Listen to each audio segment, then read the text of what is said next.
नमस्कार, आप देख रहे हैं निष्पक्ष न्यूज। आपके साथ मैं हूं रवि ठाकुर। कांग्रेस सांसद राहुल गांधी ने आरोप लगाया कि आरएसएस और बीजेपी के लोग संविधान के खिलाफ थे। आज झंडा फहराते हैं, लेकिन कई सालों तक तिरंगे को सैल्यूट नहीं मारते थे। कांग्रेस के 139वें स्थापना दिवस पर महाराष्ट्र के नागपुर में है तैयार हम रैली को संबोधित करते हुए राहुल गांधी ने कहा कि देश में दो विचारधाराओं की लड़ाई हो रही है। आरएसएस की विचारधारा वो है जिसमें दलितों को छुआ तक नहीं जाता था, देश को राजा लोग चलाते थे, और हमारी विचारधारा यह है कि देश के लगाम हिंदुस्तान की जनता के पास होने चाहिए। रैली के मंच से राहुल ने जातीय जनगणना का भी जिक्र किया, इस आरोप के साथ कि यह सरकार ओबीसी की नहीं है। ये कांग्रेस पार्टी ने दिया है और आरएसएस के लोग, बीजेपी के लोग इसके खिलाफ थे। आज झंडे के सामने खड़े हो जाते हैं, सलूट मारते हैं। सालों के लिए इन्होंने तिरंगे को सलूट नहीं मारा था। आरएसएस के घर में आरएसएस पर हमला, खड़गे ने तिरंगा लहराया और राहुल ने तिरंगे पर ही आरएसएस को कटघरे में खड़ा कर दिया। कांग्रेस के 139वें स्थापना दिवस पर है तैयार हम रैली को संबोधित करते हुए राहुल गांधी ने दावा किया कि आजादी की लड़ाई सिर्फ अंग्रेजों से लड़ाई भर नहीं थी, बल्कि अंग्रेजों और राजाओं महाराजाओं के साठगांठ से थी, जिसमें कांग्रेस गरीब जनता के साथ खड़ी थी और आरएसएस राजाओं के साथ। लोग कहते हैं कांग्रेस पार्टी ने क्या किया।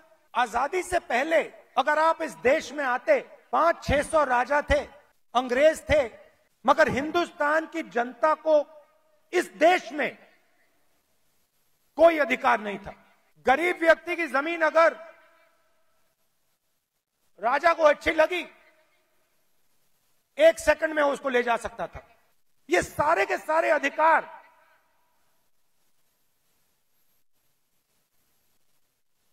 जिनकी रक्षा कॉन्स्टिट्यूशन करता है, जो अंबेडकर जी ने, गांधी जी ने, नेहरू जी ने खून पसीना देके बनाया, और आरएसएस के लोग, बीजेपी के लोग इसके खिलाफ थे। आज झंडे के सामने खड़े हो जाते हैं, सलूट मारते हैं। सालों के लिए इन्होंने तिरंगे को सलूट नहीं मारा था। राहुल गांधी ने दावा किया कि आजादी से पहले दलितों का अछूत समझा जाता था। यही आरएसएस की विचारधारा है जिसे कांग्रेस ने बदला, लेकिन अब आरएसएस वाले फिर से उसी छुआछूत वाले हिंदुस्तान की वापसी चाह रहे हैं। 60-70 उससे पहले, इंडिपेंडेंस से पहले आप यहां आते, हिंदुस्तान की जनता के कोई अधिकार नहीं थे, महिलाओं के कोई अधिकार नहीं थे, दलितों को छुआ नहीं जाता था। यह आरएसएस की विचारधारा है, यह हमने बदला है, और एक बार फिर ये हिंदुस्तान को वापस ले जाना चाह रहे हैं। जो आजादी से पहले था, वहां हिंदुस्तान को वापस लौटा रहे हैं। राहुल गांधी ने आरोप लगाया कि देश की मौजूदा सरकार नौजवानों का हक लूट रही, चंद अमीरों को भारत की संपत्ति सौंप रही और अग्निवीर जैसे योजनाओं के जरिए सेना में बहाल होने वाले नौजवानों का सपना चकनाचूर कर रही है। एक तरफ किसानों पर आक्रमण, युवाओं पर आक्रमण, और दूसरी तरफ हिंदुस्तान के 2-3 अरबपतियों को देश का पूरा धन दिया जा रहा है। 1,50,000 युवाओं को हिंदुस्तान की सेना ने और एयरफोर्स ने एक्सेप्ट कर लिया था। उन्होंने फिजिकल टेस्ट पास कर दिया और एक्सेप्टेंस उनको मिल गई। 1,50,000 युवा।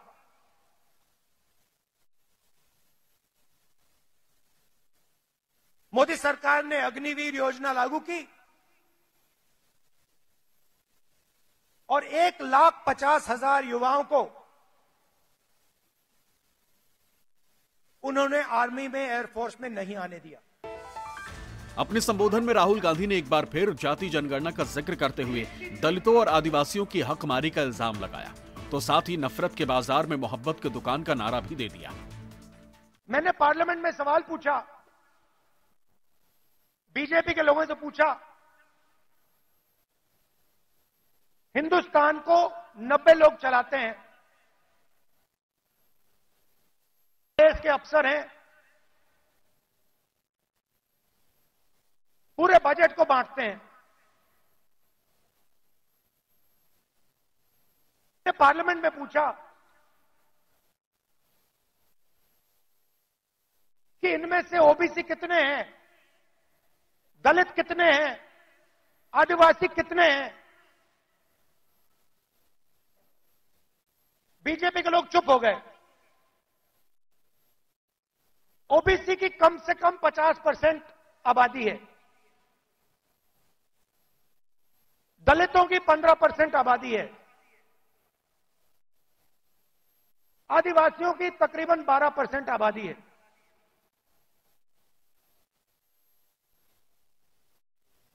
नब्बे अफसर में से 3 ओबीसी हैं।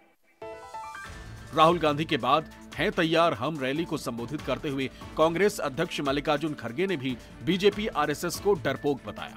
ये दावा किया कि जब कांग्रेसी अंग्रेजों से नहीं डरे तो भले बीजेपी और आरएसएस से क्यों डरेंगे। ऐसे ब्रिटिशरों को हमने भगाया है, क्या मोदी को डरेंगे? क्या बीजेपी को डरेंगे? क्या आरएसएस को डरेंगे? अरे वो लोग तो डर के ब्रिटिश के गवर्नमेंट में काम करते थे, वो लोग डर के उनके साथ दोस्ती की है, ये डर के माफी नामा मांग लिए। तो ये लोग डरपोक है। ऐसे लोगों के खिलाफ लड़ना, आप तो बहादुर लोग हैं। और जैसा कि अभी राहुल गांधी जी ने कहा, आप तो शेर है, बब्बर है। खड़गे ने यह भी दावा किया कि अगर बीजेपी और आरएसएस को रोका नहीं गया तो लोकतंत्र इतिहास बन जाएगा। पिछले 10 साल में देश में भाजपा और राष्ट्रीय स्वयंसेवक ये देश को तंग कर रहे हैं, और ये जो संघ की सरकार है, अगर इसको नहीं रोक सके तो देश बर्बादी की ओर जाएगा और लोकतंत्र खत्म हो जाएगी। देश का संविधान जो बाबा साहब अम्बेडकर और पंडित जवाहरलाल नेहरू जी ने मिलकर बनाया, वो भी खत्म हो जाएगा। जिस देश में वोटिंग का अधिकार नहीं था, वो वोटिंग का अधिकार संविधान आने के बाद ही हुआ। महिलाओं को, पुरुषों को, युवाओं को, और आज जो 18 साल के युवा भी जो वोटिंग कर रहे हैं, वो राजीव गांधी की देन है। ऐसे चीजें कांग्रेस पार्टी ही कर सकती है, दूसरा कोई नहीं कर सकता। इससे पहले खड़गे ने नागपुर को क्रांतिकारियों की धरती बताया, तो साथ ही बाबा साहेब अम्बेडकर के विचारों पर भी रोशनी डाली। नागपुर एक क्रांतिकारों की भूमि है। इसी भूमि पर बाबा साहब अम्बेडकर ने लाखों लोगों को अपने विचारधारा में लाया और उनको सभी को एक सामाजिक न्याय दिलाया।